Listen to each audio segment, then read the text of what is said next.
भारत को 2047 तक विकसित देश बनाने में महिलाओं का बहुत बड़ा योगदान होने वाला है। ऊर्जा, परिवहन एवं श्रम मंत्री अनिल विज देश की राष्ट्रपति और दिल्ली की मुख्यमंत्री महिला है।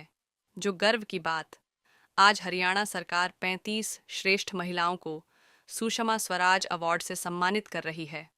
कैबिनेट मंत्री अनिल विज, ब्रह्मा कुमारी कृष्णा दीदी ने जीवन में ज्ञान बांटा। दिल की गहराइयों से उन्हें श्रद्धांजलि देते हैं। उनके चेहरे पर हमेशा शांति व खुशी का भाव देखा है। ऊर्जा, परिवहन एवं श्रम मंत्री अनिल विज ने अंतर्राष्ट्रीय महिला दिवस एवं ब्रह्मा कुमारी कृष्णा दीदी की प्रथम पुण्यतिथि के अवसर पर आयोजित कार्यक्रम में लोगों को संबोधित किया। दीदी जी, उत्तरा दीदी जी, आशा दीदी जी, रानी दीदी जी और उपस्थित सभी देवियों और सज्जनों, आज हम पुण्य कृष्णा दीदी जी की याद में यहाँ पर एकत्रित हुए हैं। याद उन्हीं की मनाई जाती है जो अपना जीवन रहते अपने काम से अपने चरणों के निशान बना जाते हैं, जो दूसरों के लिए रास्ता दिखाते हैं। ऐसे ही महापुरुषों की याद मनाई जाती है। वैसे तो कहा गया है, यद दृष्टम तत् नष्टम, कि जो कुछ भी नजर आता है वो सब एक ना एक दिन नष्ट हो जाता है। जो कुछ भी नजर आता है उसमें मनुष्य के लिए कोई ना कोई आयु सीमा है। जो आया है वो जाएगा जरूर, लेकिन जो जिंदगी मिली है उसका एक मकसद है। मकसद के लिए ये जिंदगी मिली है। ये जिंदगी मिली है आत्मा को परमात्मा में विलीन करने के लिए। और जब तक मनुष्य को ठीक रास्ता नहीं मिल जाता, वो सारी जिंदगी भटकता रहता है, क्योंकि वो मकसद से दूर होता है। और अगर उसको ठीक रास्ता मिल जाता है तो उसके चेहरे पर शांति आ जाती है। और शांति जो है, इस पर परमात्मा का एकाधिकार है, पेटेंट है परमात्मा का। ये कहीं और नहीं मिल सकती, कुछ करने से नहीं मिल सकती। बहुत बड़े बड़े कारोबार बनाने से, बहुत बड़े बड़े इंडस्ट्रीज बनाने से ये शांति नहीं मिल सकती। बहुत सारा पैसा कमाने से भी ये शांति नहीं मिल सकती, क्योंकि इस पर परमात्मा का एकाधिकार है। ये शांति उसी को मिलती है जिसने परमात्मा को पहचान लिया, जिसने परमात्मा को समझ लिया, जिसने परमात्मा के लिए ठीक रास्ता चुन लिया, उसी को शांति मिलती है। कृष्णा दीदी जी से मैं कई बार मिला हूं और मैंने उनके चेहरे पर हमेशा शांति का और खुशी का भाव देखा है। हमेशा उनसे मिलने पर वो ठंडक महसूस होती थी। पूरी तरह से जैसे परमात्मा के गुण हैं वैसे गुण उनमें से झलकते थे, उनमें से। और उनके पास आकर उन गुणों की जो तेज है उसमें स्नान करने का मौका मिलता था, उसमें नहाने का मौका मिलता था उनके पास आकर।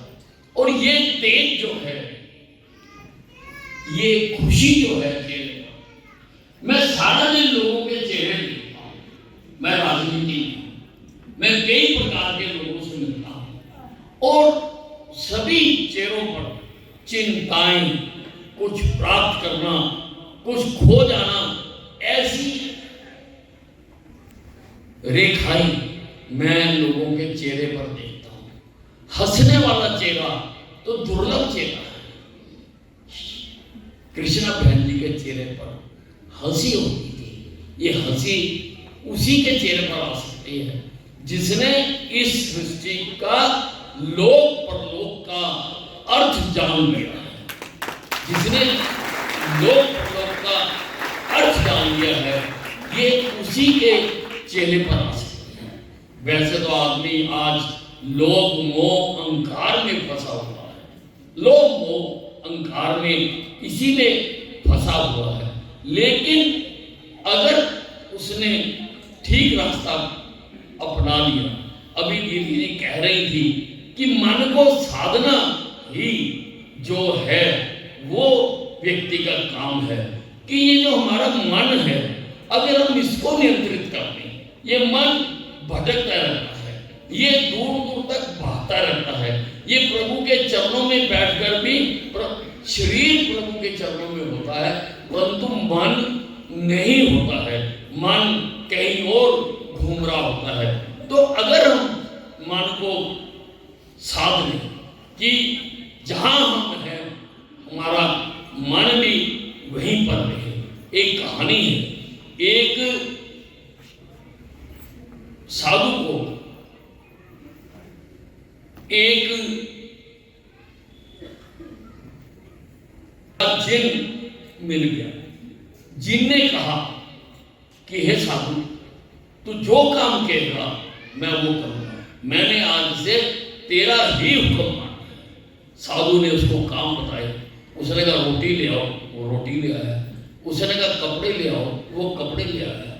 उसने जो जो चीज के वो ले आया और साधु भूल गया।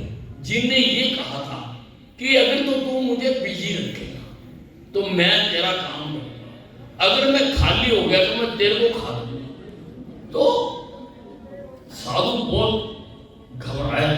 फिर उसको किसी ने बताया कि तू ऐसे कर, अपने कुटिया के सामने एक खंबा लगा दे और खंबे पर तू तेल लगा दे, ग्रीस लगा दे, और जब तो तू काम करे तब तो इस दिन को कह दे कि मैं मेरे लिए ये काम कर दूं, और जब तेरे पास बताने के लिए कोई काम ना हो तो इसको कह दे तू खंबे पर चढ़। ये चढ़ता रहेगा, उतरता रहेगा, चढ़ता रहेगा, उतरता रहेगा, तेरे को नहीं खाएगा। तो वही काम है।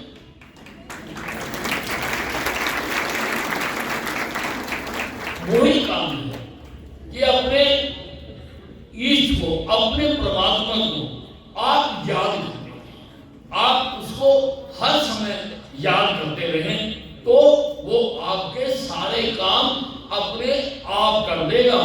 आपको सोचना नहीं पड़ेगा, वही कर देगा। आप अपने काम करिए और जब समय मिले तो अपने मन को परमात्मा में रखें, परमात्मा को याद करें, शिव बाबा को याद करें, अपना मन पूरी तरह से उसमें लगाकर रखें। एक बात और कही गई है, श्री कृष्ण ने कहा है गीता, उन्होंने कहा है कि सजा उसको मिलती है जो काम करता है। हमारा सिद्धांत भी यही है। हमारे इस युग में भी जो कोर्ट्स हैं, जहां और लोग हैं, सजा उसी को मिलती है। उन्होंने कहा तेरे को सजा इसलिए मिलती है कि तू मानता है कि मैं काम करता। अगर तू ये मान ले कि मैं तो कुछ नहीं, मैं तो कुछ पुरानी हूं, मेरे से जो जब मैं भुगतूंगा तो उससे मुक्त हो जाएगा, तेरे को कोई उसमें जो है चिंता करने की जरूरत नहीं। कुछ लोग भटकते हैं कि मैंने जो रास्ता अख्तियार किया वो ठीक है, जान नहीं, जगह जगह जाकर देखते रहते हैं कि मैं इसको मानूं, उसको मानूं, किसको मानूं, इसमें भटकते रहते। उसकी भी एक कहानी। एक बार एक साधु जंगल में जा रहा था, एक जगह उसको बहुत भाई, उसने कहा मैं यहां बैठकर ध्यान लगाऊं तो मेरा ध्यान अच्छी तरह से लगेगा, क्योंकि यहाँ शांति है, कोई भी व्यवधान नहीं है। तो वो ध्यान में बैठ गया। उसके पास ही एक धोबी घाट था, वहां धोबी कपड़े धो रहा था, और जब वो कपड़े धोने के लिए पटक कर मारता था तो उसका ध्यान टूट जाता था। उस साधु ने उस धोबी को जाकर कहा, अरे धोबी, मैं ध्यान लगा रहा हूँ, तू थोड़ी देर शांति कर ले। धोबी ने कहा, मैं कपड़े धो रहा हूँ, मैंने और भी काम कर रहे हैं, तू ध्यान कहीं और जाके लगा ले। ऐसा करते करते उन दोनों में झगड़ा हो गया और धोबी ने उस साधु को पीट दिया। तो जब उसको पीट दिया, उसने कहा, हे राम मुझे बचा। फिर उसने कहा, हे कृष्ण मुझे बचा। फिर उसने कहा, हे हनुमान जी मुझे बचा। लेकिन कोई नहीं। तो वो दुखी हो गया। उसने कहा, मैंने इतनी पाठ पूजा की, आज मुझे जरूरत पड़ी तो कोई बचाने के लिए नहीं आया। तो उसने अपना कमंडल और जो माला थी उसने फेंक दी। उसने कहा, ये तो राम जी प्रकट हुए। उन्होंने कहा, अरे भक्त, तूने जब पुकारा था मैं तो तभी आ गया था, लेकिन इतनी देर में तूने कृष्ण जी को पुकार दिया, तो मैंने कहा मैं कोई और काम कर लेता हूँ, तेरे को कृष्ण जी बचा दिए। तो फिर कृष्ण जी आ गए। कृष्ण जी ने भी कहा कि भाई मैं तो उसी वक्त आ गया था, मैं तो कहीं भी मिनटों में पहुंच सकता हूँ, तो मैं तो उसी वक्त आ गया था तेरे को बचाने के लिए, लेकिन तूने उसी वक्त हनुमान जी को बुला दिया। तो मैंने कहा, हनुमान जी सर्वशक्तिमान है, हनुमान जी तेरे को बचा लेंगे। तो ये है कि जब हम अलग अलग चीजों में अपनी आस्था रखते हैं, अलग अलग जगह पे हम अपना दौड़ते हैं, तो फिर काम कोई नहीं आता, कोई काम नहीं आता। एक ने गीता में कहा है, श्रद्धावान लगते हैं कि ज्ञान का जो लाभ है ये उसी को होता है जिसकी श्रद्धा है। जिसकी श्रद्धा नहीं है उसके कानों में घोल घोल के डाल दो ज्ञान, उसको उसका लाभ नहीं होता है। ये गीता जी ने कहा। इसलिए जो भी रास्ता आपने अख्तियार किया, जो भी रास्ते पर आप चल रहे हैं, तो श्रद्धावान होकर आप उस रास्ते पर चलते रहे। धर्म का अर्थ होता है, धर्म बना है 3 शब्दों से मिलकर, धा, रा और मा। धा से मतलब होता है धारण, रा से मतलब है रास्ता, और मा से मतलब है जो मोक्ष दिलाना। कोई भी धर्म जिसमें ये तीनों चीजें हैं वो ठीक है, धारण करना रास्ता जो मोक्ष दिलाना, लेकिन इसमें राह आना है, इसलिए रास्ते का महत्व भी आना है।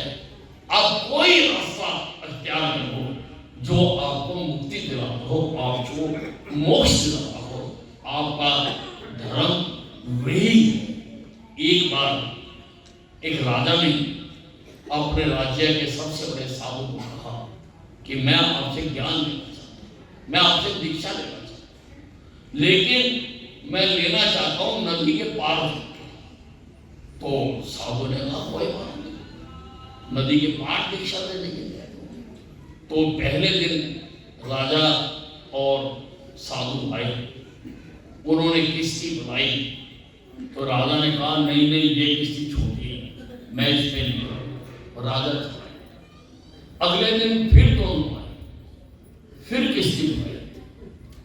उसने राजा ने कहा कि ये किश्ती तो तेरी है, ये तो पलट जाएगी, मैं नहीं करता। तीसरे दिन फिर वो साधु ने राजा को पकड़कर जो किश्ती थी उसमें बैठा दिया, पार ले गया और पार जाकर उसने दीक्षा दी। तो इसका अर्थ ये है कि जो रास्ता मिले, जो रास्ता आपने इख्तियार कर लिया, ये ही श्रेष्ठ है, ये ही उत्तम है, ये ही फलदायक है। इस रास्ते से ही आपको मोक्ष मिलेगा। कंडीशन ये है कि आपको इसमें आस्था रखनी पड़ेगी, और आप सब आस्था रखते हैं। इतने लोग आपने सारे हिंदुस्तान में अभी बताया कि 5000 सेंटर हैं सारे हिंदुस्तान में, और सब जगह पर आप शांति जो है वो प्राप्त करने के लिए शांति फैलाते हो। जिस प्रकार से चंद्रमा सारी धरती पर शांति की किरणें फैलाता है, उसी प्रकार से आप भी फैलाते हो। आपका भी इस सारी धरती पर असर होता है। आपके जो आपका शांत भाव है, जो आपने सभी जो कुरीतियां हैं उनसे मुक्त होकर आपने जो प्राप्त कर रहे हो, इसका ये मत मानो कि केवल आपको लाभ होता है, इसका सारी दुनिया को लाभ होता है।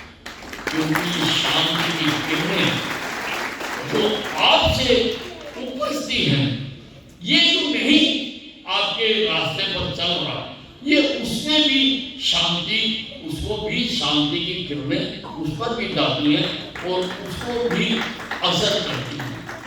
आप सारी दुनिया को शांत बनाने के लिए प्रयास कर रहे हैं।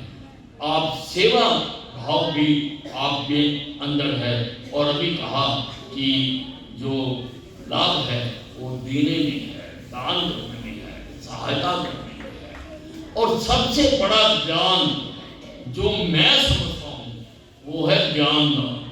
जिसने ज्ञान का दान दे दिया वो सबसे बड़ा दान है। और ये दान देना हमारी प्रकृति में होना चाहिए, क्योंकि इस सृष्टि से हम बहुत कुछ ले रहे हैं। हम धूप ले रहे हैं, हवा ले रहे हैं, पानी ले रहे हैं, हम लोगों का सत्कार भी ले रहे हैं, हम लोगों की दया भी ले रहे हैं, लोगों की सहायता भी ले रहे हैं। तो हम देते कुछ नहीं। एक बार राही एक नदी के किनारे गया, उसने नदी का जल पिया, जल बहुत मीठा था। उसने नदी को कहा, ये नदी तेरा जल इतना मीठा क्यों है? नदी ने कहा, मेरे पास समय नहीं है, मैंने बहुत दूर जाना है, तू जाके सागर से पूछ। राही सागर के पास गया, उसने सागर का जल पिया, वो कड़वा था। उसने सागर से पूछा, हे सागर, नदी का जल मीठा और तेरा जल इतना कड़वा क्यों है? उसने कहा, नदी इस हाथ लेती है और उस हाथ दे देती है, इसलिए नदी का जल मीठा है। मैं लेते ही लेता हूं, इसलिए मेरा जल कड़वा है। इसलिए अपने जीवन को मीठा बनाने के लिए हमें भी कुछ न कुछ इस सृष्टि को देना चाहिए। और मैंने जैसे कहा, ज्ञान सबसे बड़ा काम है जो आप कर रहे हो और लोगों को सिखा रहे हो, ज्ञान दे रहे हो। और ज्ञान दान सबसे बड़ा दान है, और आप उसको बांट रहे हो। और कृष्णा दीदी ने तो बहुत ज्यादा यहाँ पर भ्राताओं को, बहनों को उन्होंने ज्ञान बांटा है। और जो आज उस ज्ञान के रास्ते पर चल भी रहे हैं, आज मैं कृष्णा दीदी को, और आज अंतर्राष्ट्रीय महिला दिवस है, आज सारे विश्व में जिन महिलाओं ने अपने जीवन में कोई ना कोई श्रेष्ठ कार्य किया है, आज उसको याद किया जाता है। और आज हम ज्ञान के इस स्रोत को आज हम याद कर रहे हैं, क्योंकि उन्होंने इस दिशा में बहुत काम किया। आज सरकारें भी सारी आज अंतर्राष्ट्रीय महिला दिवस पर बहुत कुछ कर रही है। हमारा सौभाग्य है कि हमारे देश की जो सुप्रीम है वो भी एक महिला है, राष्ट्रपति हमारी महिला है। दिल्ली की मुख्यमंत्री भी हमारी महिला है। और आज चंडीगढ़ में, हरियाणा में 35 श्रेष्ठ महिलाओं जिन्होंने अलग अलग क्षेत्र में कार्य किए हैं, आज उनको सुषमा स्वराज अवार्ड से नवाजा जा रहा है। आज उनको प्रेरित किया जा रहा है, महिलाओं को प्रेरित किया जा रहा है कि आज महिलाएं किसी भी तरह से पुरुषों से पीछे नहीं है। आज वो पुरुषों के साथ कदम से कदम मिलाकर आगे बढ़ रहे हैं। और इस देश को जो लक्ष्य रखा गया है कि 2047 तक विकसित भारत बनाना, उसमें महिलाओं का भी बहुत बड़ा योगदान होने वाला है और महिलाएं भी उसमें बहुत बड़ा योगदान देगी। सभी सरकारें महिलाओं के लिए कर रही हैं। हमारी सरकार ने भी महिलाओं को, जो गरीब महिलाएं हैं, जो गरीबी रेखा से नीचे रहती हैं, उनको 21 रुपये महीना देने का फैसला किया है। कोई भी महिला होगी, उसको उसका धन कुछ हो, जाति कुछ हो, लेकिन वो गरीबी रेखा से नीचे हो, उसको ये 21 रुपया मिलेगा। उससे महिलाएं अपने जीवन को अच्छे ढंग से चला सकेंगी। मैं कृष्णा दीदी को अपने दिल की गहराइयों से मैं आज श्रद्धांजलि देता हूँ। और अभी बहन जी कह रहे थे कि माउंट आबू जाने के लिए, और मैं आपको बताना चाहता हूँ कि मैं माउंट आबू हो आया। और मैंने वहाँ पर जो तेज है उसको एहसास किया। मैंने जब वहाँ पर शांति की तरंगे बह रही हैं, मैंने उसको एहसास किया है। मैं माउंट आबू हो आया था, आपने कहा था, तो मैंने उसको गांठ मार दी थी कि मैंने जाना है। तो मैं और वहाँ पर जो तेज है, जो शांति है, जो वहाँ से एक ऊर्जा उत्पन्न हो रही है, मैंने उसको एहसास किया है। मैं कृष्णा बहन जी को अपने दिल की गहराइयों से मैं श्रद्धांजलि देता हूँ। धन्यवाद।